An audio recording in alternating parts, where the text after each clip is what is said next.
Welcome back to Just Scrap Radio on BJPen.com. I'm your host, Cole Shelton, episode 53. We got a good lineup for you ahead of UFC Vegas 39. We're first joined by one half of the main event in Mackenzie Dern to preview her main event fight against Marina Rodriguez. This is my first time actually talking to Mackenzie.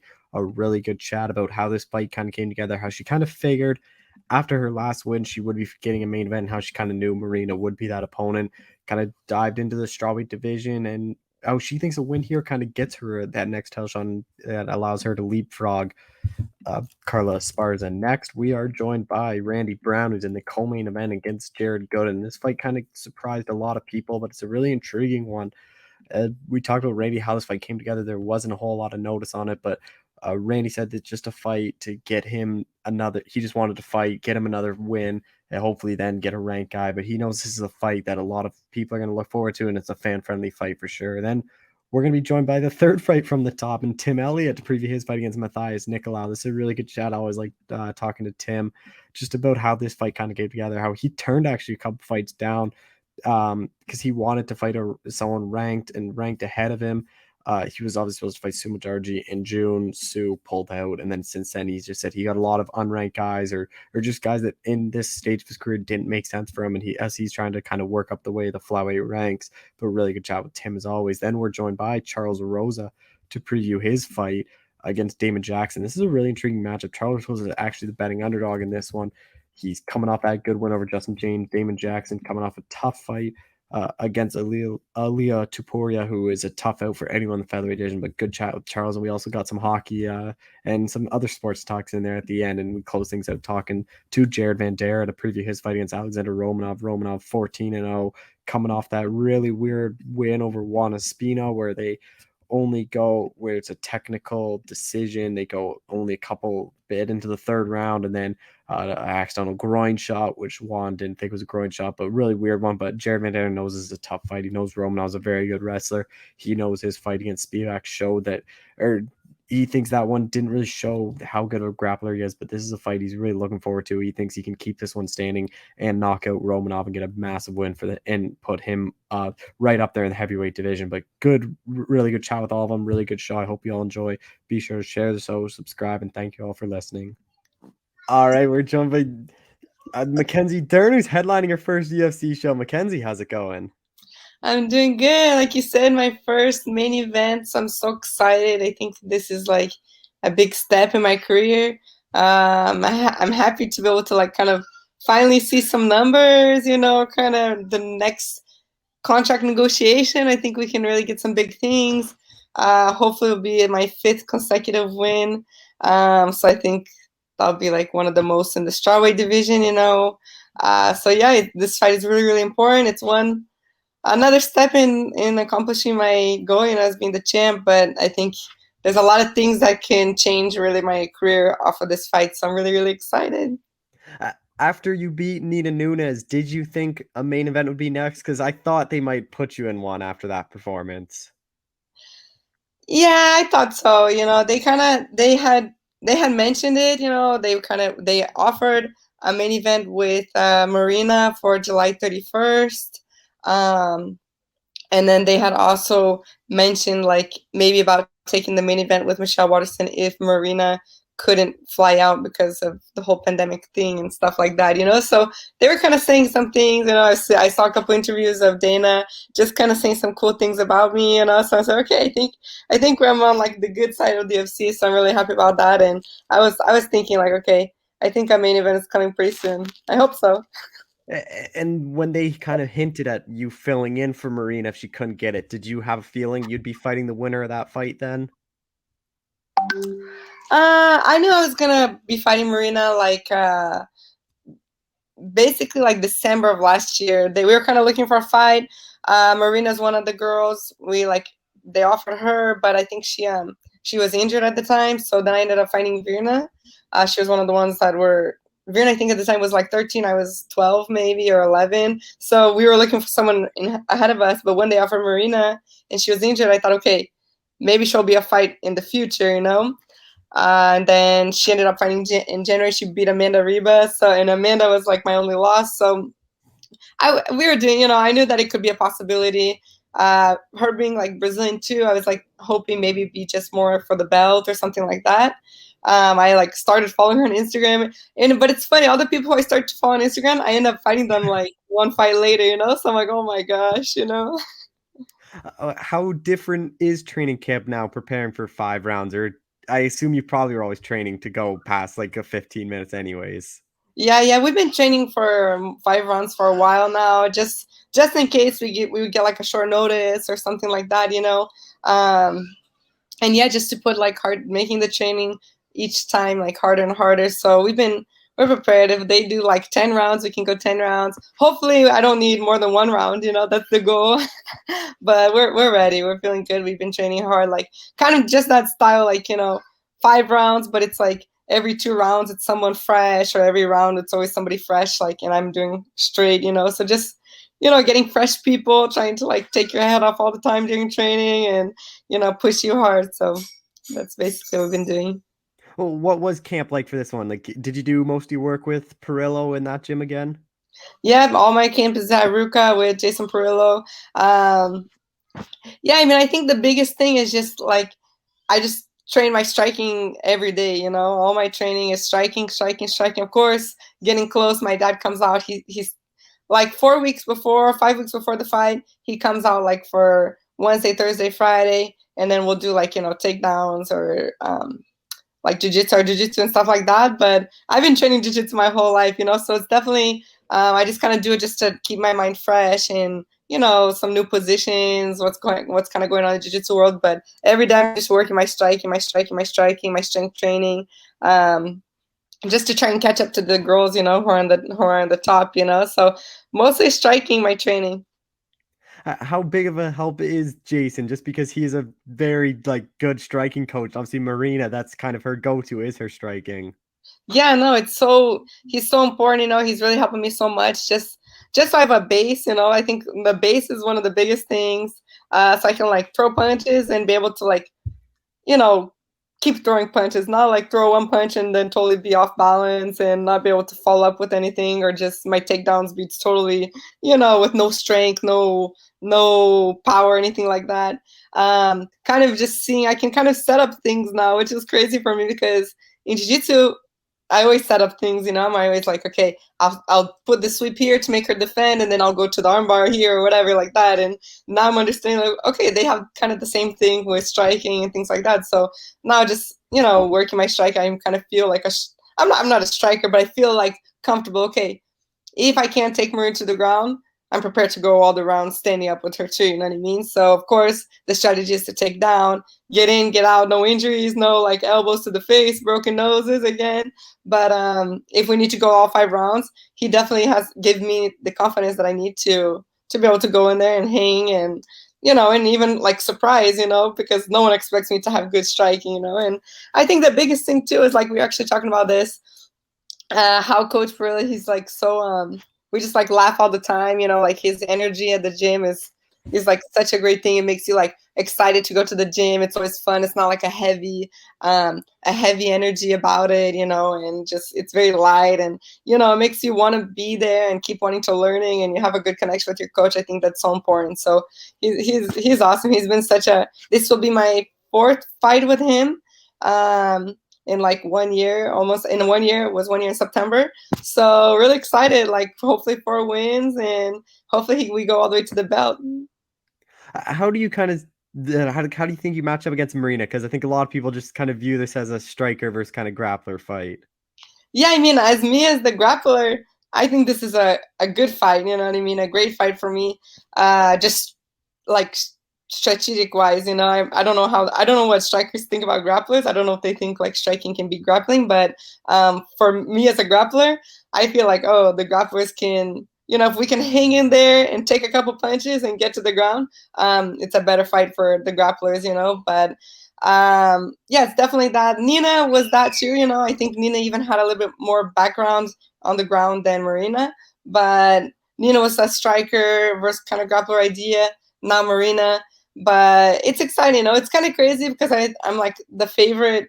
I think I'm a slight favorite, more like just because I'm in the ranks, like 4. I think she's 5 or 6, maybe, I'm not sure. But I mean, in my mind, Marina's like 35. She has more fights than me. She has more wins than me. She's fought like a few girls in the top, in the top 5, top 6, things like that. So I think she's has a lot more experience when it comes to like MMA and UFC and things like that. But yeah, it's going to be a good fight, and I think it's a good matchup. I definitely can't make a mistake. That's what's good. I think this now is the time to like really test myself, because then hopefully we get to the belt, and then the belt you really can't make mistakes. How much do you look back at what like Cynthia Calvillo and Carla Esparza did against her? Because that's fights where those two use their wrestling really well to kind of control the fight. And like, how much do you kind of look back at those fights? Yeah, I mean, even just like Randa Marcos, took her down like the win. I think they got a draw too, more because of her takedowns that Randa did for her. I fought Randa. Cynthia, I think, was a draw, and like she did better when she took her down. I think she ended up like ended around like almost ground and pound, like almost going to the back. Carla Esparza, she took a lot of damage from the bottom, Yeah. but I definitely see myself not so much like holding. My ground game is a lot more like keep going forward and changing positions. I'm not too much holding on the ground. So I definitely feel like the way to win is taking to the ground, and I think that if I can get it there, the fight hopefully will be like one more submission or maybe like a TKO. I don't know, but even like Michelle Watterson, Michelle, she lost the fight all the rounds. She almost lost. I think there was one round that she won, and the round that Karate Hottie took to the ground. So I think the way to win this fight by paper and all these things is definitely to take to the ground, and I have 25 minutes to do that, so that's the goal. Like, how do you kind of see yourself winning? Like, I know it's for you, it's mostly submission, but is there something like maybe you want to get that TKO or like a ground and pound just to kind of show off your striking a bit? For sure, definitely. It's like I think I have one more submission to be like ahead in the most submissions in the women's division. I think right now I'm tied. So little me is like, okay, if I get one more submission, then I'm the record. I hold the record. But I never had a TKO before. I've gotten close, but never like actually got it. So and I don't know. Like I think I'll be like I'm hoping, and I hope if it goes everything the way I want, I think I'll be like really split. Like, okay, TKO, keep trying to punch and just make it stop like this and get that first TKO on my record, and just kind of show. I think definitely that's an option and something that I'm thinking about. Like, I hope I can get. Where do you think a win over Marina puts you? Because we obviously have the Rose Whaley rematch happening like a month after you. Carla Esparza seems to be like next, but like, do you think if you go out there and like finish Marina, you could even leapfrog Carla and get the winner of Rose and Whaley? Yeah, I think so. I definitely think so. From what I heard, I don't know what's true, what's not true. Like, but from what I heard, they offered me to Carla Esparza, but she wanted to wait for the belt, and I understand she's like 5 straight wins. She's beat Rose before, so but I think that they just like with the UFC and things like that, you can kind of, if you kind of say no to some fights and want to hold out, you can kind of get skipped and passed by, and things like that. So I think if I have a great performance, almost like flawless, maybe, yeah, I can go straight to the belt. But also too, I'm not like, I really want to go to the belt, but if I see like, okay, there's some things that we need to work on, I wouldn't mind doing one more fight, or maybe, I don't know, 1 or 2 more fights before I go to the belt. But just to make sure I sharpen up everything, we want to get to the belt and stay there for a while. Is the plan though like not discuss any fights until kind of after November and see what happens with the title, just kind of see what the year kind of future holds? I mean, depending on really like I think it's more just how my performance goes. I think if I have a good performance, and it's like, hey, you ready? My coaches, everyone agrees. Like we'll probably start, asking for it and things like that. If it's Zhang Weili or Rose, we'll be prepared for both of them. I think it's going to be a great rematch of them. I'm excited. Hopefully, I have like some front row tickets to that. But yeah, I'll be excited. So I think independent of who wins that fight, um, if we have a good performance, we'll be ready to fight either one of them. If my performance may be like winning, but hey, like maybe I got caught with a lot of punches or something like that, maybe we'll ask, okay, let's get one more fight. I don't know, even like Carla or one other girl, but definitely someone top ranked for sure. Just a few more things. I'm not sure how much you've kind of paid or thought of it. Like, is that not even like next just because she's far down, but is that Rebus fight one you'd like to get back just because that is your first loss? No, I mean, eventually maybe, yeah, if it's like for the belt, but I don't know. It's like my goal has always been for the belt, like I don't really take the loses or anything like that, too personal. I don't feel like, oh, I need to prove myself against her or anything like that. Um, if she makes it to the belt, and she makes it to the belt before me, definitely I would like to fight her to get that belt. If I make it to the belt one day, she comes and challenges me, will be great to be able to get that rematch for a belt, but definitely she's not someone that's kind of that I like to face before that belt, definitely my goal is the belt. The belt, like breaking records and things like that. I kind of take that loss. The loss was important for me. I learned so much and it helped me develop as a fighter so much. So it's not really something I'm ashamed of. I'm kind of like proud that I learned so much from it and I was able to bounce back and get this far after the loss. So it's really kind of part of my career. I don't feel like I need to come back to the zero because I feel that kind of shows a lot of adversity and proves like kind of the fighter that I am today. How big of a relief is it now where you don't have to keep answering these questions about your weight and all that? Because you've kind of proven like 5, 6 fights in a row, like the weight, like you're going under 115 sometimes. Yeah, I know. Like today I was 119, so I'm really excited about that. Like I have what like 6 days, Yeah.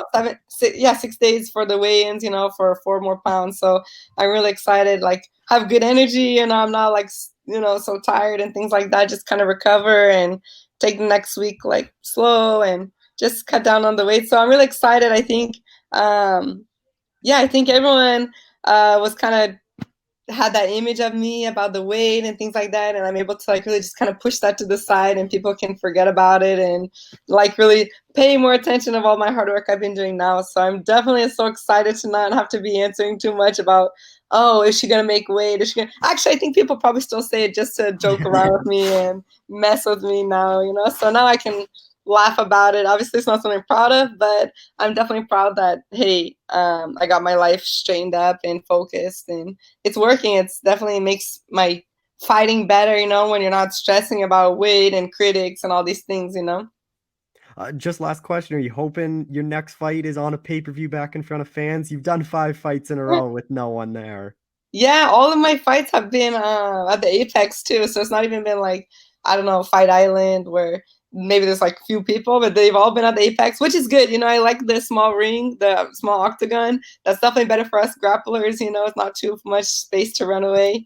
But I'm totally ready to be back in front of the crowds and pay-per-view even better. So yeah, definitely 100%. I'm missing those the cheering and being able to my last fight I like jumped on the cage. It was my first time jumping on the cage. I was so excited and there's like kind of crickets, I'm like, oh, okay, but this is cool, it's so fun. Well, Mackenzie, I appreciate the time. Thank you so much for doing this. Yeah, thank you. All right, we're joined by UFC welterweight Randy Brown, who's back in action here pretty soon. Randy, how's it going, man? I'm good, man. I'm good. How are you? I'm doing well. This fight kind of like came out of nowhere. Like it was only announced like a week ago, which is basically like 4 weeks, 5 weeks to the fight. Like, when did you find out about this fight? Um, Maybe a week prior to that. Not crazy long, but it's a short notice fight. It's a short notice fight, and I was already in preparation. Actually, had planned to fight another person. That person wasn't available, so I was kind of unsure if I was going to be able to fight. And then the UFC came through last minute. So this was just one of those scenarios where you were kind of already bugging the UFC to get you in there around this time frame, anyways. Yeah, exactly. Jared Gooden, like that kind of caught me off guard. Just I thought you'd get a more high profile name. Like, did that surprise you when they offered him?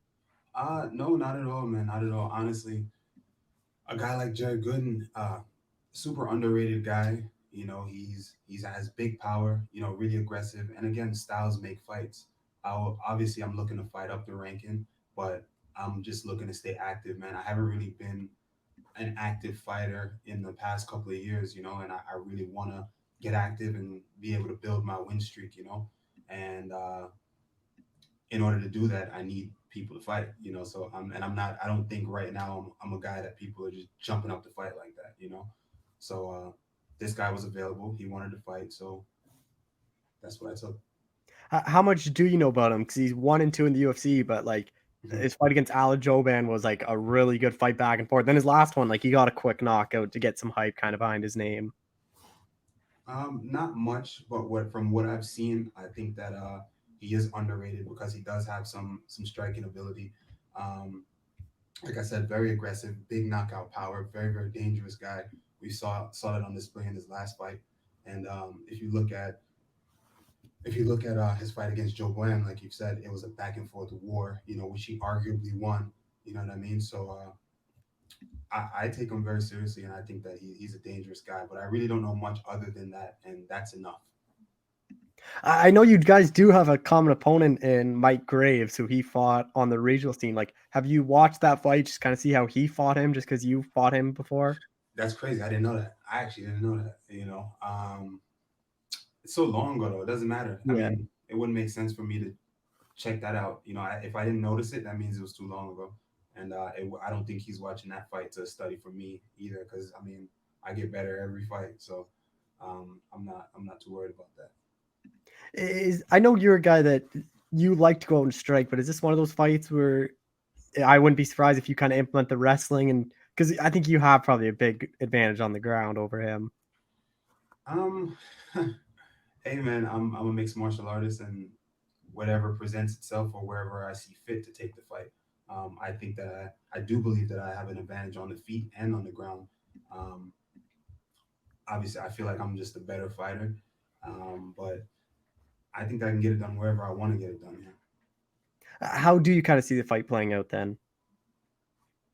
Honestly, I can't tell you, but I will tell you that I can see a finish. Is that something you kind of are going more for? Because you see the welterweight division, like the guys that are getting finishes, like especially welterweight, like it's so stacked. But if you string together a couple finishes, it seems like the UFC like really starts to push you up those rankings. For sure, man. I mean, I think that's with every division. I think that's in general with every fighter, every fight. Um, if you're getting finishes and you're excited, then you're gonna get offered fights. If you look at my record, that's been the storyline of my career. You know what I mean? Whether it be obviously I've had a few losses, but my wins are finishes. I'm not a guy to go to the decision much. You know what I mean? I think I have like an 87% finishing rate. You know, chances of me finishing a guy is pretty high. What do you think a win over Jared does for you? Or do you think it's just like another win, a win streak, and just kind of puts you right back up in that mix again? Um, I don't really think that far ahead, honestly. I'm just thinking right now I need to get a dub and I need to fight. I want to stay consistent. And it just adds to the resume of me stringing together. I mean, obviously, we know in the past I've had trouble with stringing them together.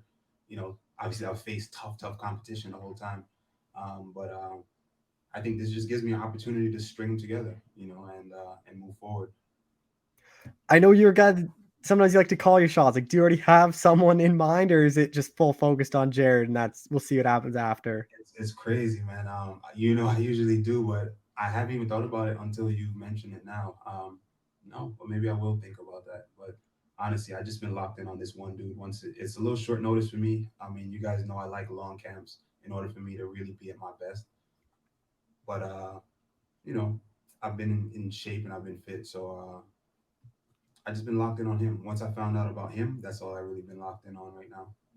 Yeah, what is kind of training camp looking like? Is it just more intensity just because you have kind of less weeks to prepare?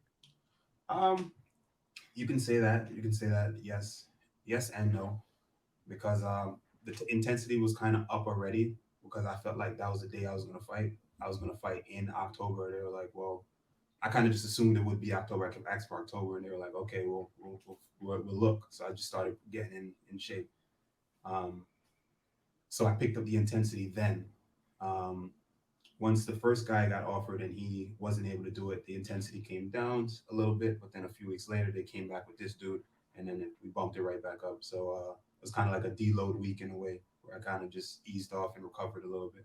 So towards the end here, yeah, right now the intensity is really high right now, and then we'll start to taper it off in about maybe sometime next week. I know the weight cut's never really concerned for you, but just short notice, like anything different for this one? Nah, man, nah. You know, I'm good. My weight cut. Everybody's always so concerned about my Yeah. weight. Like, yeah, you're so big. Like, how does it work? How do you do it? I'm not as big as people think. And I manage my weight really well. I have good diet, and I'm always in shape. I'm always working. Always on my top of my cardio. So, um, weight's not really an issue for me. Yeah, it's like crazy. Whenever I watch like cards with my friends that aren't like MMA fans, they're like, "Oh, this guy's 170." I'm like, "Yeah, he weighed in 170 yesterday. He'll be like 185, 190 by the time they step in." They are so confused at how you guys do it, though. Yeah, that's everybody. Everybody's like, what the hell? How? But it's all just water weight. Are you looking hopefully to get one more in this year, or you think this is probably it for you, just because it's near the end of the year? Absolutely. I mean, it all depends on how the fight plays out, right? If it's a battle, then we'll see.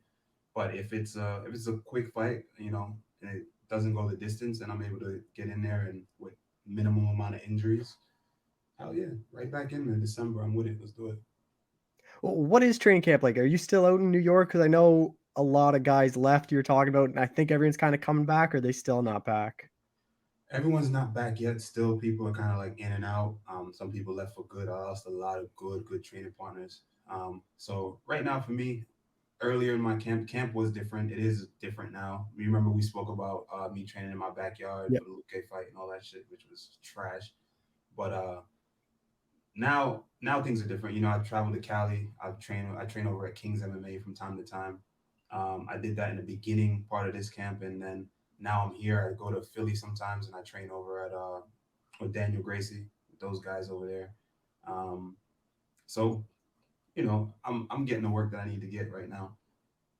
Is that something you think is probably going to be the future for you? Is kind of bouncing around different places, or are you kind of hoping New York will be the spot? I think honestly, I think I'm gonna have to move out of New York at some point. I'm not gonna lie to you. At some point, I'm gonna have to make a move. It's either gonna have to go to Cali, or I'm gonna go to somewhere. But I'm not gonna be here for long because the training is tough, man. Training here is hard. I'm not gonna lie to you. But we make the best of it. And this camp, I was able to. This camp and my last camp, I was able to make it work. But it's annoying having to drive here and drive here and drive all over the place. So far away where some places I realize they have everything near, everything in one house. So so yeah, we'll figure Uh, that out. a bit disappointed they didn't save you a month later to put you on the MSG card. Man, I wish. I really do. I really do wish, man. But it is what it is. And I had some issues with the commission a while back that we got worked out. So I don't know. Maybe they just didn't want to deal with the headache of dealing with the commission. So who knows? Yeah, I've heard lots of stories from fighters about the New York commission and the headaches they kind of cause. Yeah, man. So I wish that it would make sense. I mean, I'm literally, if you look at that card, I am the New York guy in the UFC. If you you know what I mean, I'm from like, I'm not like one of these dudes from Long Island. Like I'm from Queens, Brooklyn, the boroughs. Like I'm from New York for real. So I don't know. It would make sense for me to be on those kind of cards. I'd pack that place. What do you kind of make of that main event of that card, the Usman Covington rematch? Like it seems like some people thought it was a fight to make, some people didn't like Colby in the rematch. Like, what are your kind of thoughts?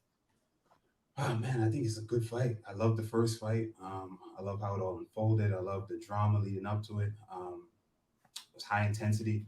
I love it. I love it, and I think it's gonna play out very similar to the first one. And I think there was a lot of pride involved in the last one, so nobody wanted to shoot. If you notice, both of them were like, "Yeah, we're gonna stand here and slug it out."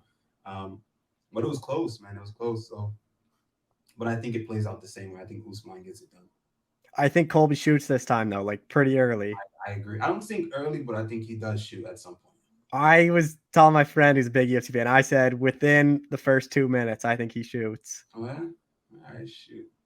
But that fight's so interesting because like if Colby loses, like I don't even know if he'd really fight again, just because like he only seems like he really wants the title. Like I wouldn't be surprised if he just goes like the wrestling route. Then for Usman, like I wouldn't be surprised if he retires. He's talked about it for a while. Like a couple years ago, I remember he's on Joe Rogan saying like his knees are so bad, like, he's talking about retiring. He beats Covington. Like there's not those top guys. He's kind of beat them all. Like there's not really much left for him, and he's not going to go to middleweight because him and Adesanya are good friends. Like I don't really see what else is there for him either.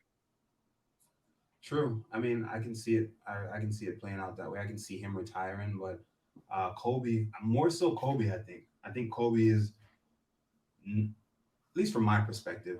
This is not like fact or anything, but I feel like he's more into just the career outside of mixed martial arts. Mm-hmm. You know, the aesthetic of being a fighter and going, you know, towards politics and the WWE thing and all that. You know, so I agree with you. I think that maybe he may or may not retire, but we'll see.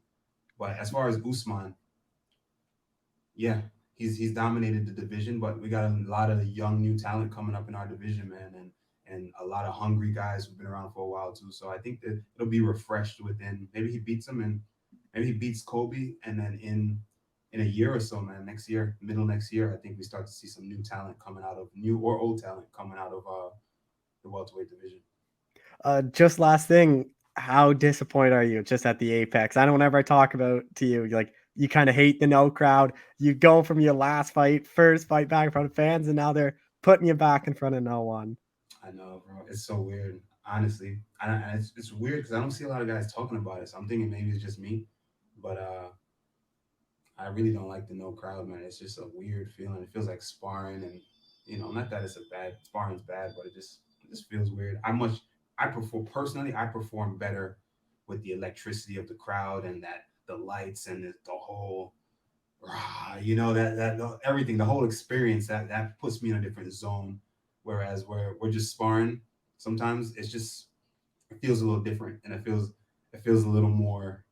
I don't want to say real, but it feels like I'm sparring, but I gotta hurt this person with the little gloves and all that. You know what I mean? Whereas in a fight, I can hurt them no problem. You know, with the crowd because it's a whole different feel. It's weird. Like I've talked to fighters that are like 4 or 5 fights in the UFC career, and like they haven't even experienced the crowd because all their fights have been in the Apex, which is like super. Because you dream of going to the UFC, like sold out crowd, and then you just fighting based like you're on a regional show with like 100 people there. Yeah, that's insane. That it really is. I couldn't imagine being, you know, I mean, hey, you know what, too? I guess when you don't know anything else, it's just like, hey, you're in the local scene, and then this is what it is, the UFC. Maybe they'll feel different when they see the big crowd now, when everything goes back to normal, or they go on a bigger card. Yeah, but it's weird. Like even when I talk to fighters, it seems like you're either on one of two sides. You either like the no crowd, you like the Apex, or you absolutely hate it. Like I haven't really talked to anyone that's like, whatever. Like I don't really care. It's either like, why are you even on this card? Like I don't want to fight for no one, or it's like, I love this, I'm gonna ask to be on this. Which I don't know. I think if I was a fighter, I'd kind of want the crowd. I think it would pump me up more. But I guess you can hear your coaches a bit better. So like I guess there's pros and cons of it both. It's, you know what, another thing that makes it weird is that you can hear their coaches. It's kind of like you and your homies go somewhere, like you and your friends, and y'all like another group of friends or whatever, y'all get into a fight, and like maybe y'all have to do a one-on-one with one other person, and then your friends are yelling shit and his friends are yelling shit, and y'all are just scrapping, you know, and it's kind of like that, and which makes it completely different, I feel. Because I remember I was hearing my opponent's coaches and shit like that. I usually don't hear them at all. I'm hearing them, you know, saying shit that I'm about to do and shit. Well, Randy, I appreciate the time as always. Thank you so much for doing this. No doubt, man. Anytime. All right, we're joined by UFC flyweight Tim Elliott, who's back in action here pretty soon. Tim, how's it going, man? Going good, man. Never better. You were obviously supposed to fight in June, and then Sue ends up getting hurt. Like, what kind of took so long for you to get rebooked? Because I thought, like, if they couldn't rebook that Sue fight, I thought that you would have got something a lot sooner than this. Yeah, well, they kind of tried, and it was a little difficult for me. I've just never been a guy who, I don't want to say was able to turn down fights. I just never was the guy. I was really excited about the Sue fight. It would have been a ranked fight. He's coming off 2 or 3 wins in a row. Stylistically, I felt like it was a good matchup. And when he got hurt, it was very disheartening. They offered me Manuel Cape, I think. And I think he's coming off 2 or 3 losses in a row. He fought Nicolau, the guy that I'm fighting next. So I just felt like stylistically, it's not a bad fight. It's a fight that I would like in the future, maybe. But coming from a guy who was on a 3-fight win streak to now I have to fight a guy on a 3-fight losing streak on a week's notice, I just wasn't really into it. And they kind of told me like, hey, if you don't take this fight, you're gonna have to sit, which I hated because I already waited and did a full camp with Sue. But they told me if I did wait, that they would give me another ranked opponent, somebody that was, good on a win streak. And, I got exactly what I asked for with Nicolau. Hey, was this someone you had your eye on out of the ranked guys, or is it just who they offered you? Yeah, not really. I just didn't want to take a step backwards or even a step sideways. I want to move forward. I'm getting old. And I think these young guys think they're going to go into these fights 100%, and you're not. Everybody's knees are hurt. Everybody's hurt. And I get it with some of the younger guys in their career. They don't necessarily need the money. Everybody needs to get paid. But when I was younger, I was the same way. Like I could fight anybody, anytime, any weekend, and recover at a fast pace. But now I'm getting older, and like I have a family and bills, and I need these fights. So it sucked that Sue got put out, but I think I have a better stylistical matchup with my new opponent. And it's exactly what I wanted. And I didn't ask for anybody by name, but I wanted somebody top 10 because that's I'm there as well. And again, I don't want to make any lateral moves. It's either forward or nothing. And I'm not in a position now like I used to be where I have to take a fight just because they offer it. And he's a very like similar story to you, where he was in the UFC, and he gets cut, where he went 3-1, that one lost Ortiz, and he gets cut. Then he gets brought back, and I'm sure you've probably known and watched, but it's how much do you know about him? I watched him more when he was in originally before they cut him. And once they cut him, I didn't really pay much attention. I knew he was a guy that would be back. Thought he was a guy that shouldn't have been cut. And, I think he's a good opponent. He's beat some good guys. I feel like the Dustin Ortiz fight, he just kind of got caught with a head kick. And, again, it's all about doing the right thing in this part of my career. When I was younger and, it was just fight whoever, whenever. And I just didn't have the people looking out for me like I do now. And now I got a management team. I have a coaching team. I have a diet team. I have my wife cooking all my meals. It's easy now to fight these good guys and to take these good opponents. What's not easy is, me being ready to fight and my opponent backing out, and then me trying to be forced into fighting somebody who is unranked on, 2 or 3 fight skid. But again, my team went to bat for me, and the UFC didn't have an issue. I've never turned down a fight before for them. They know I'm not looking for an easier fight. I just don't want to go backwards. So the UFC was great. They did exactly as I wanted, and it just worked out the way it should. And I feel like that's the way it should go. I've been a company man for so long, and I went with the flow. I didn't argue. I didn't bicker about anything. And now I feel like when I do say something, the UFC knows I'm not just talking shit. They listen, and they compensated exactly how I wanted.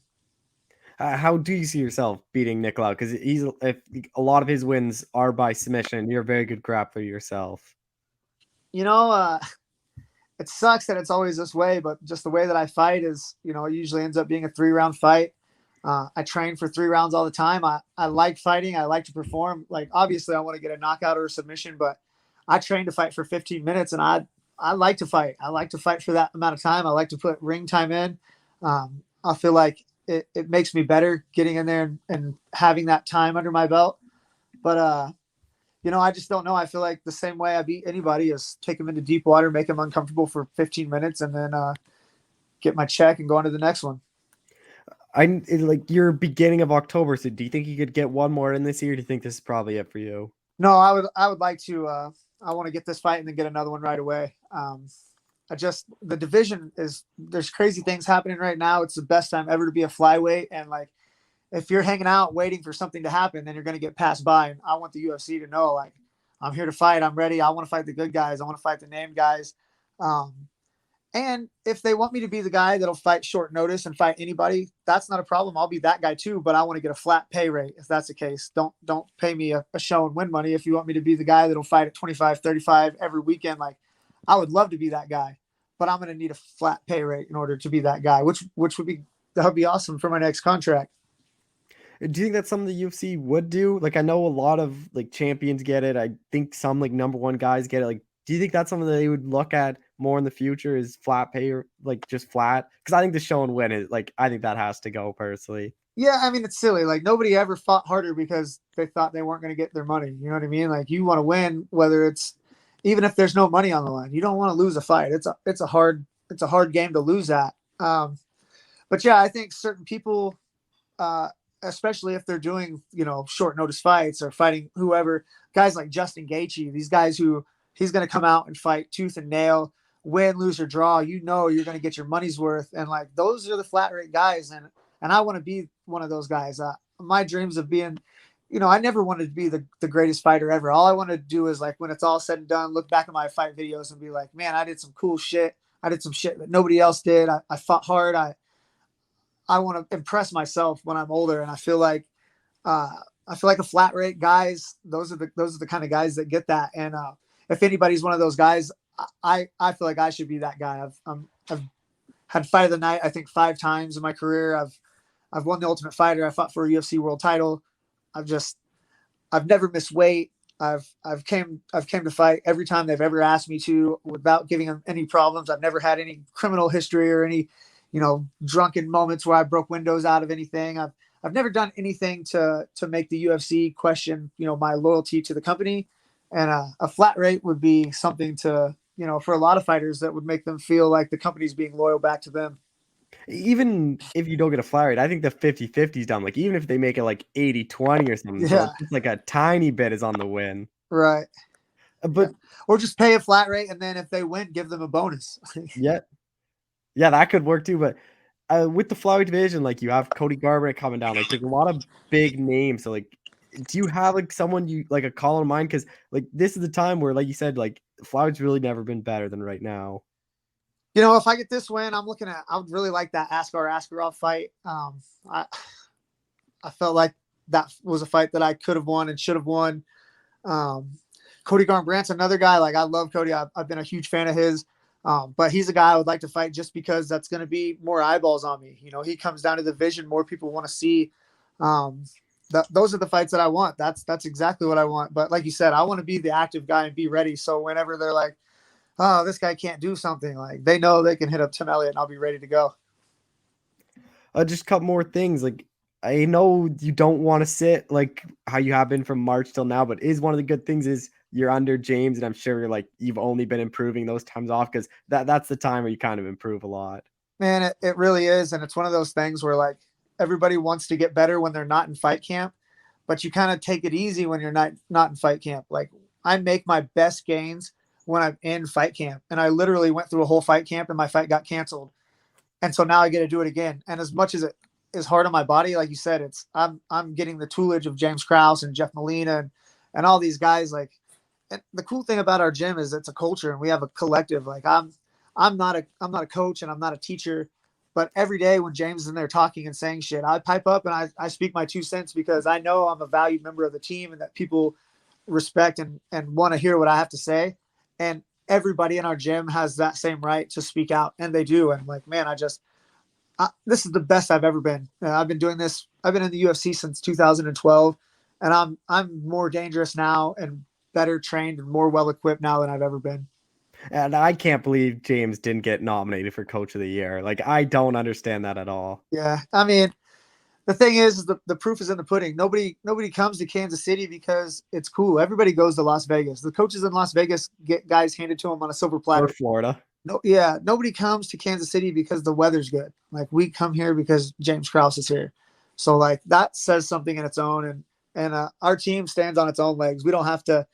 James doesn't need that Coach of the Year, because here in Kansas City, he's Coach of the Century. Like, he's got guys that, I mean, if he told me to run out in traffic, I think it's going to help you win, like, I wouldn't fucking question. I'd just put my shoes on and get going.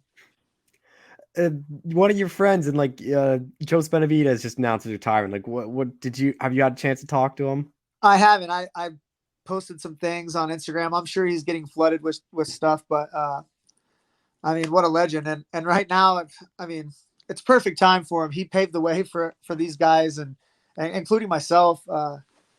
he gave me the opportunity to fight him once before, and then picked me first on the Ultimate Fighter, not even being the number 1 seed, coached me to fight for a UFC world title. Like, I owe Joseph Benavidez as much as my career as I do anybody. So, I haven't got a chance to talk to him personally. I feel like I'll let it die down a few days. I'm sure he's getting all kind of calls, but I mean, I don't have to say anything about him. All his shit speaks for himself, but there would be no flyweight division if it wasn't for him. And speaking of the flyweight division, they just did the Moreno Figueiredo trilogy. Like, what are your kind of thoughts on that? Because I thought it should have been Pantoja, because I don't like, it was such a dominant performance from Moreno. I didn't really see the point of the trilogy. I think Pantoja got an injury is why. I'm not positive, but I mean, as far as for Brandon goes, that's the easier matchup in my opinion. I think the Figueiredo fight is like you said, he finished him last time. Looked like Brandon is getting better and Figueiredo staying the same. But I promise you, Pantoja is a problem. That guy is a problem. And the one last thing is obviously Garbrandt's dropping down. Like, how do you think he's gonna fare at flyweight, especially cutting an extra 20 or 10 pounds? Sorry. I think he can compete. I don't think he was a big 35er. Obviously, he's gonna have to make some adjustments. But I mean, Henry Cejudo did it. TJ Dillashaw did it. I don't see any reason why Cody can't do it as well. And again, it's good for the division. Those names coming down just means more eyeballs on us little guys. Even if he comes down and can't make it, it's going to be good for us. There's no negative scenario where Cody comes down to flyweight and it doesn't benefit the division unless he cuts weight and dies doing it. And I think it's actually kind of the perfect fight, because if Cody beats Kai, then you can just kind of say, oh, he beat a top 10 guy. Here's your title shot for Garbrandt. If Kai beats Cody, then Kai kind of gets that bigger spotlight and that bigger push.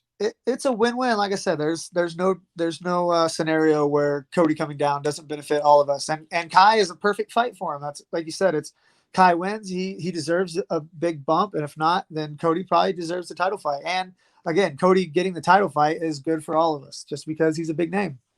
All right. Well, Tim, I appreciate your time as always. Thanks so much for doing this.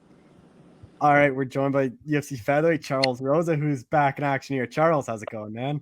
Great, man. Just got back from the gym, training hard, working hard for this camp, healthy, and man, everything's on point. So things couldn't be going better.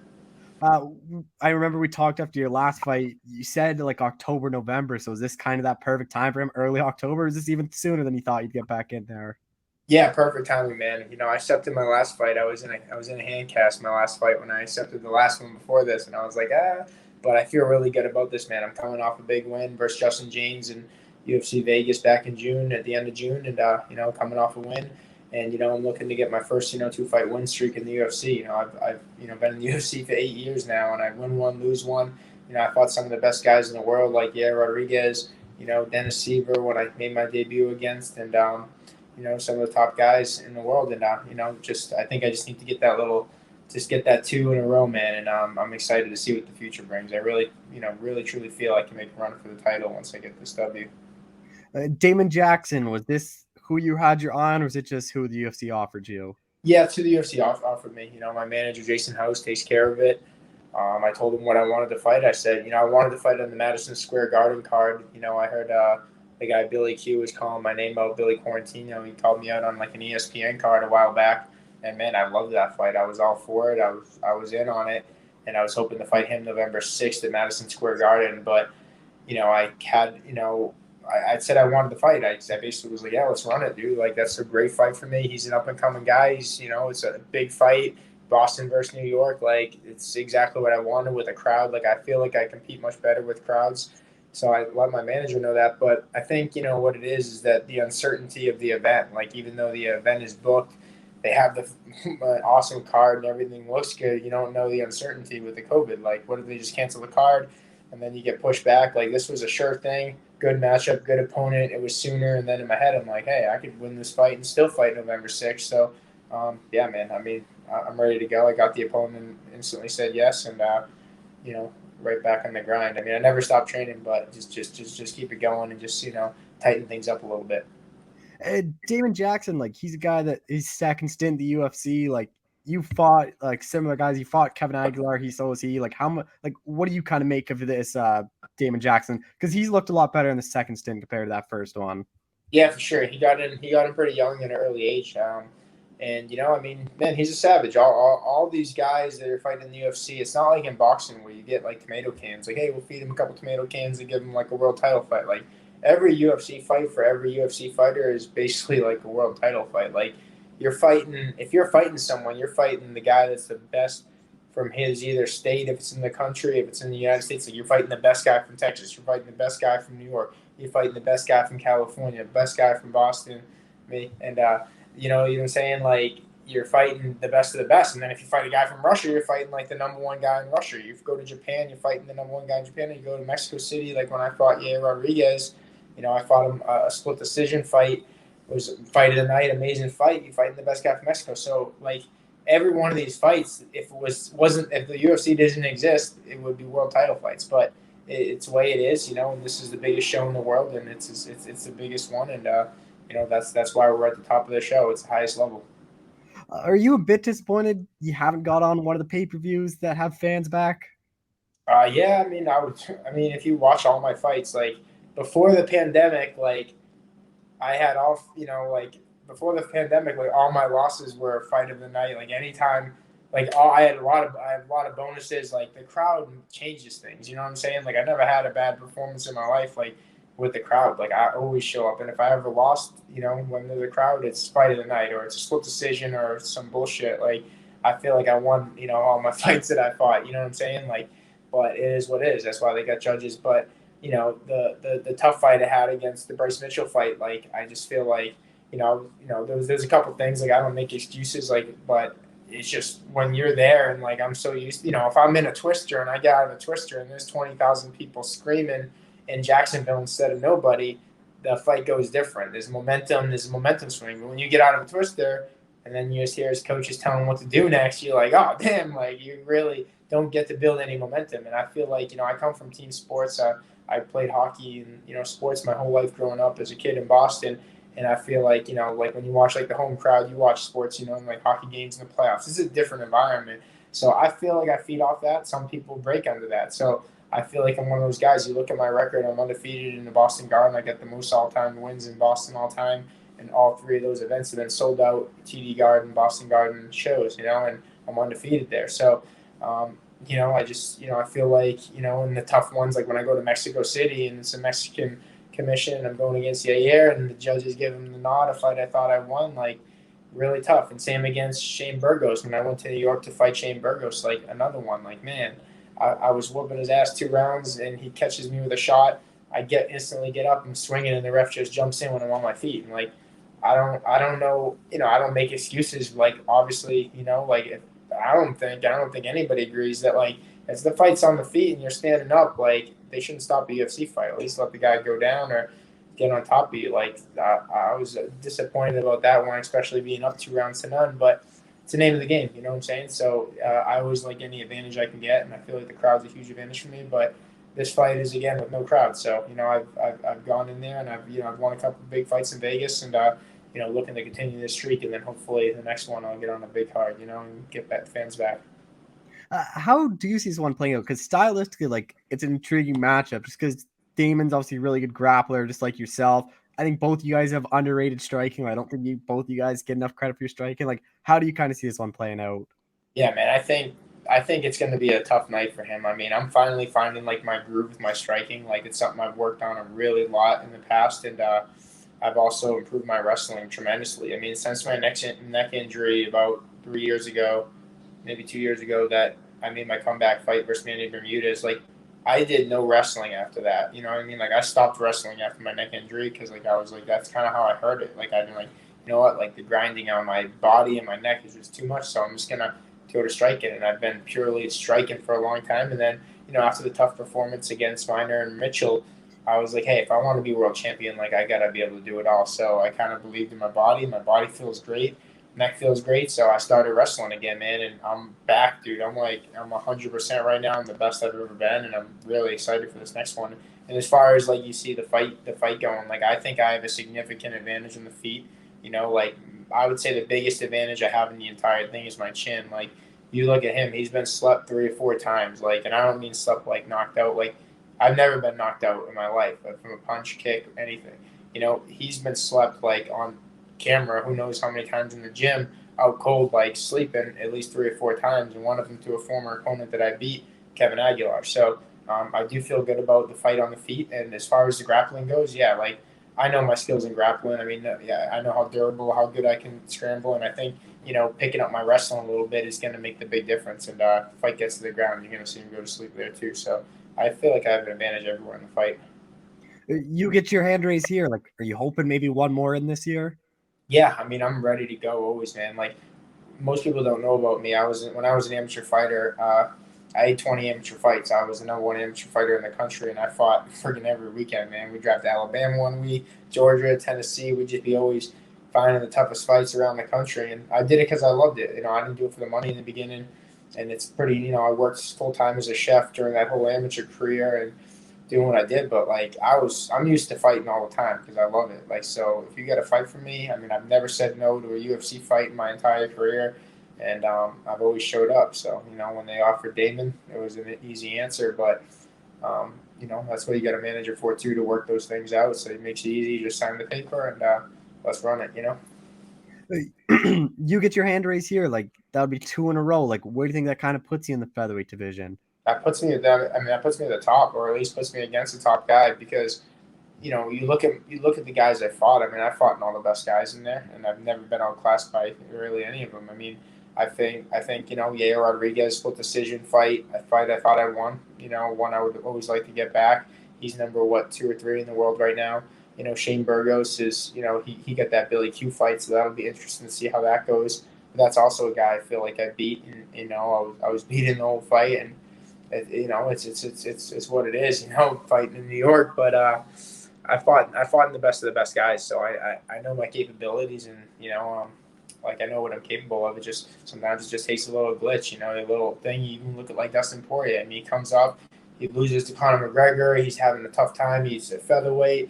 He's having a tough career, and then the guy's about to fight for a world title now, and he's one of the biggest names in the sport. So, and it's all because no matter how many times you got knocked down, you keep getting back up and giving another go at it. So I just have to find the right glitch and the right timings, and everything is going to work itself out. So I'm excited to see. Once I get that first, 2-fight win streak in the UFC, to just keep climbing up the rankings and, hopefully maybe get another one back in Boston and continue my undefeated, record-setting streak in Boston. So that would be, like, ideally what I envision for the future after this fight.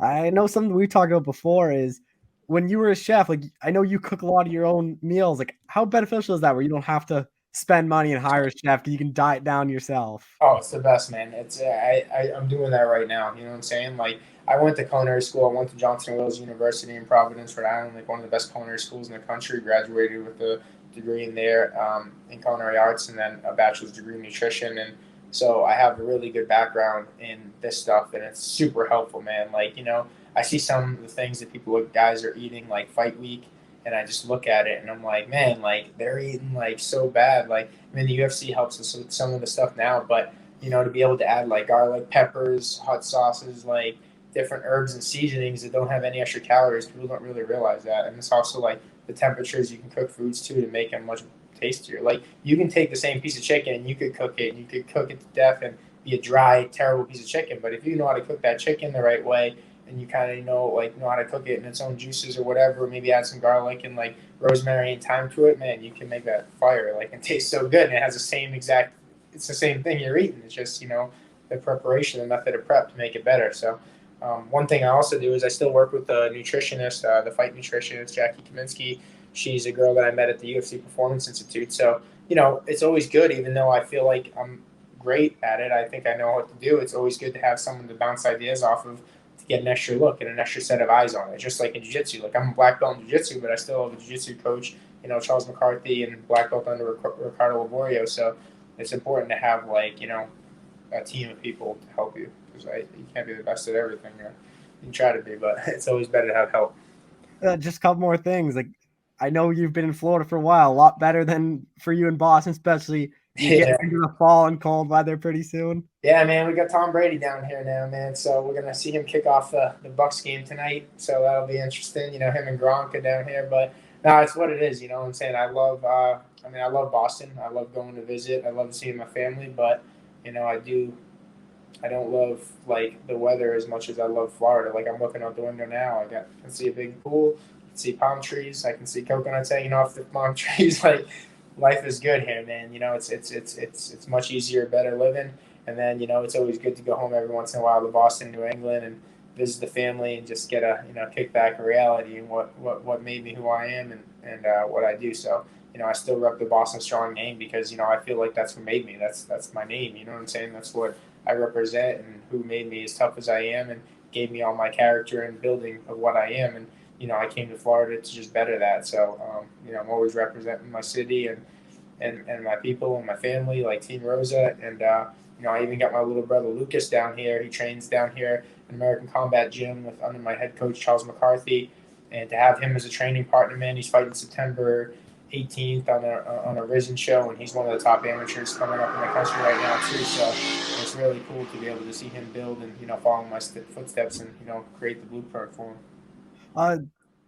With the Patriots, too bad they're gonna lose to Buffalo this year, right? Yeah, I don't think so. We'll see. I'll be down to put some money in that one. It'll be a good game, but I think Mac Jones, Mac Attack is gonna step it up this year, man. I think he's like the next Tom Brady, so we'll see if he can pull it off. You're believing in Mac, eh? Yeah, you already know, man. Mac Attack. He's the next Tom Brady, man. Like he got the same thing we're doing with my little brother. We got the perfect blueprint, got the game plan, to success, and he's following it, doing everything he's supposed to be doing, and we'll see if the formula works. Last question: how do you think the Bruins do this year? I'm excited for them to come back pretty soon. Yeah, man, it's pretty special. I think we're still trying to. I think we got Tuco out this year, which is pretty tough, I believe. I'm not sure, but we still got Marshawn. We got a killer group of guys. I talk to Marshawn sometimes, so I know they're bringing back an awesome team. And I was trying to recruit Jack Eichel down here. I know him. I actually met him in Buffalo, New York, a while ago, and I stay in touch with him because he's a Boston guy himself. And I'm like, man, you got to come play for the Bruins, bro. Like, what are you doing? And I'm sure it's tough for him, but I think if we could get someone like Jack Eichel or one more superstar, it would be like a sure thing. But still got a little bit of time till hockey starts, I think. You head down to any games, like football games or hockey games in Florida? Because you got some teams there that, like, whenever the Patriots or the Bruins are in town. Oh, yeah, for sure. Like Sean Thornton, who used to play for the Bruins, is a GM. Maybe not the GM, but the vice president. Like, he's, a big role for the Florida Panthers. And he used to play for the Bruins. And he is actually trains jiu-jitsu, and he's a huge MMA fan. He used to train the American Top Team when I was over there. And, so Sean Thornton, he was like, people that don't know Sean Thornton, he was like an enforcer for the Bruins for years, bro. Absolute savage. Like, I think he won a Stanley Cup with them or something. And he was like basically like the enforcer. Like, if you ever seen the movie The Goon, like he's dude just beat. If anyone tried to pick on any of the all-stars in the team, he come whoop their ass. So he's a huge MMA fan, so he'll always calm me down for the games. They put me up in the Jumbotron a couple times, open the door for the Panthers and stuff. And then anytime the Bruins come down, I hit up Marshawn sometimes, hit the games up. And then if the Sabres come play the Panthers, then, Jack Eichel too. So I'm huge into hockey. I love it. But, right now I'm obviously focused on this fight and my next victim, Damon Jackson. So. All right. Well, Charles, I appreciate the time. Thanks so much for doing this. Hey, I appreciate you. All right. We're joined by UFC heavyweight Jared Vanderaa, who's back in action here pretty soon. Jared, how's it going, man? I'm exhausted. Training this morning was just pretty rough. Got home, about to have lunch in a couple minutes, and then go teach. A busy day for you then. It's just a typical day for me. This fight against Romanov, like 5 months after your last fight, like, was this the right time frame for you to return, or was this sooner than you thought? This is later. I wanted to return like 2 days after the last fight. Like, I was just like, okay, this is a lot of downtime. But no, it's, I wasn't expecting Romanov though. I had one win over Tafa. Not to say he was like bomb the barrel, but he's not a top, level guy. But then they are like, you want Romanov? I'm like, yeah, sure. Like I said, I'm not scared to go against anyone. But Romanov being 14-0 and 3-0 in his last 3 UFC fights, I mean, the dude should be, Like it should have been him and Aspinall versus instead of like maybe Sergey Polshkovich. I know Spivak stepped in last minute, but like like someone like on that caliber, like Tom has like what 3 or 4 fights himself. Romanov. That one would have made a bit more sense, I thought. But hey, maybe just a lot of people are scared of Romanov, and Mama didn't raise no bitch, and here I am. That's actually what I was gonna say. Like, because to me, I thought Romanov would get maybe someone in that top 15 area. Like, do you think like people turned him down? Like, that's how you got the fight, or do you think this was the fight they wanted to make? I don't know, to be honest with you. I think it might be a lot of people turn him down. Just because, like, I do get messages saying, like, oh, why are you fighting Romanov? Like, and I kind of get it. Like, he's kind of up there. He's not in the rankings, but he's damn near knocking on the doorsteps. And I think, yeah, I think, some people were scared to fight him, and yeah, I'm not. Well, what have you made of his run so far in the UFC? Because he was pretty dominant against Roque Martinez and DeLima, and then his last fight was like a really weird one where it was pretty close against Espino, and then they go to a decision. I honestly, I wouldn't even call it close. I've watched that fight multiple times, and I had Espino winning. Like, yeah, Romanov got him down a few times, but so did Espino. Espino actually had more takedowns than Romanov. It was 2-3, I think, by the end of the fight. And to be honest with you, that ball shot was not that hard. I've watched it a few times. Like, I'm just like I'm not saying he needed, like, he could have used his 5 minutes, but to call the fight, and I honestly thought Espino won that fight. I've actually talked to a few fighters that were on that card and after that fight, and they kind of think it was due to Romanov, like his cardio, and he was slowing down. Like, do you think there's something to say to that where maybe he took a way out because he was slowing down a lot, or do you not really think about any of that? Okay, so I would be the devil's advocate here with that. I've had a really bad weight cut. It was, I think, my last fight at 205 as an amateur. I got kneed in the balls so damn hard that my coach at the time would joke and goes, I've never seen someone's ball fly across the ring. You had to go pick it up and swallow it back. Like, it actually broke my cup. Now, with the bad weight cut, the damage went even further. Like, it really messed me up internally. And, I tried to continue the fighting. Eventually was, a loss. The nut shot damaged me from continuing. And I was just like, what the fuck? Like, I go to the hospital the next day. Like, my whole groin was swollen, type of like craziness. And I just remember after I got hit and tried to continue, my cardio was shot, everything was gone. So, did Espino's knee hit that hard? I can't say. My balls weren't the one hit. But, I mean, we've all seen a hard knee and a soft knee. That didn't look like a hard knee. But if Romanov had a bad cut, he's 2.5 or 2 rounds in, and his cardio is depleted, and so you like, and then he takes the nut shot. At that point, you're just like grasping on straws to continue. So, devil's advocate between a bad weight cut, I'm assuming, being tired, and the ball shot was what did it for him. How do you see this fight playing out? Because Romanov's like a really grinding style. Like, he just wants to get you down to the ground, and kind of, it's pretty similar to what Spivak style. Yeah. Now, I think Romanov is a bit more, I wouldn't say dangerous. So, like, he tends to just continue with the shots. He chain wrestles would be more of the proper word. He chain wrestles. He he dives for shots. Like he relies solely on his wrestling price. Now, I mean, granted, kind of going into that, we're doing a lot of wrestling, defense, all that fun jazz when it comes to, someone like Romanov. He hasn't changed his style in God knows how many fights. You watch Romanov, you're never like, damn, look at that jab setup. He's setting up that jab quick.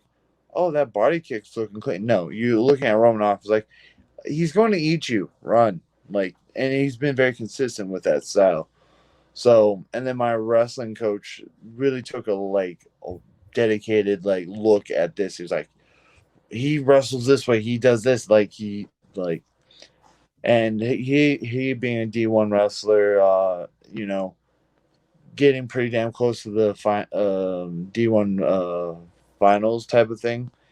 Like, dude just pushes me all the goddamn time. I'm actually fucking over it. I'm over fucking wrestling. But obviously you kind of have to do that for the sport.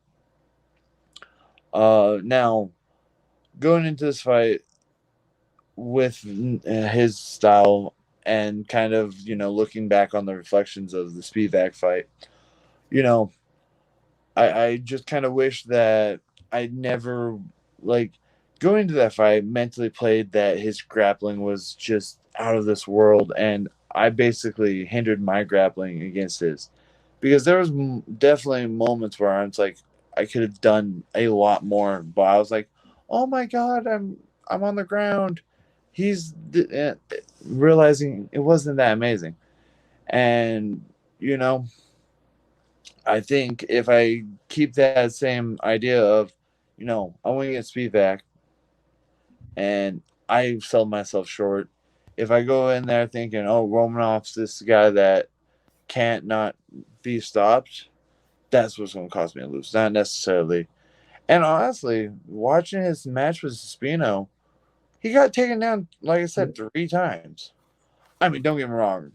Your ass ain't going to see me shooting double legs. Nah, you ain't gonna see me shooting a double leg, but you are gonna see me at least do something about it. I'm not gonna. I don't need to, wrestle and take him to the ground. I could beat him up on the feet. And if I could keep it on the feet, that's where I would like to keep it. But I also I need to reiterate sometimes to myself and to kind of people that don't know me. I'm a black belt. And I could do shit on the ground if I need to. And yeah, the Spivak fight, didn't go as planned. And, fuck it. That one's back there. Now, if I have to go to the ground with Romanov, it's not going to be the same shit the Spivak fight happened. I'm taking an arm, a leg, a neck. It's going to be, displayed across my living room, taking it home with me. And I'm going to show a lot of people that, yeah, I could hang on the ground with, high level wrestlers. Is this a fight you I know more times than not when you win, it's by knockout. Is this one you think, or I know you're obviously just focused on getting the win, but are you trying to get that first UFC finish as well? Yeah, no, I mean, if I could get the finish, cool. I think the finish would definitely come more in the later rounds. I mean, obviously, looking at his last fight, later rounds would be ideal. But if not, I just need to do enough to keep him off of me, make him do more work, tire him out, and do enough damage that rounds 1 through 3 have me winning. Well, what do you think a win over Romanovs does for you and puts you in this division? I think it really does open me up. I won't say I cracked the top 15, but I definitely would be facing a gatekeeper to the top 15, such as maybe Tanner Bosner, Andre Orlowski, someone that caliber, maybe even Alexei Olenix, someone in that category, I might be facing sooner than later. I know you work with Dan Henderson a lot. Like, who are the main guys you're working with? Because I know like Sam Alvey's there. If I'm not mistaken, didn't Dominic, like, isn't he out in Vegas now? Actually right now, it's been very fucking hectic. I don't have. Okay, so Dominic has kind of been MIA since his last fight with Jerry. I don't say anything. That's between him. He could be training, doing his own thing. But and he knows that he has my support, whatever he's doing. Now, all my main training partners have moved. My boy Jamal, Vegas. He's a light heavyweight I train with. He's moved to Vegas. Sam he moved to Tennessee after his last fight. Yeah. Dan, he's 50 years old and a $180, $190, if that. So I've been working with my wrestling coach a lot because he's about 290, 6'2". So I mean, he's definitely the body type for Romanov. He has a few bigger guys that he'll bring in to help, give me different looks. But yeah, for the most part, I don't have that many heavyweights. My wrestling coach does the best what we could do. We have a few guys that are on the bigger side that know what to do, but I usually see him maybe once a week. But for the most part, it's just me and him, and I've been working with Helio for the jiu-jitsu aspect and the wrestling aspect with Brandon. We've just been drilling, and then striking. I do predominantly just pad work with my coach Zach, and it's always been suffice. Just last thing, you get your hand raised here. Like, you hoping one more fight this year? Oh yeah, I would love to fight. I would like to actually get on a pay-per-view card. Yeah. I don't care if I'm on the bottom of it. I would just like to have that, fan. Like, I'm sure everyone wants to fight in front of fans now, and I know the Apex is going to have a small group, but have that full arena. That's what I want. Like, that feel is going to be spectacular. All right, well, Jared, I appreciate the time as always. Thank you so much for doing this. Oh, thank you for having me. I appreciate it.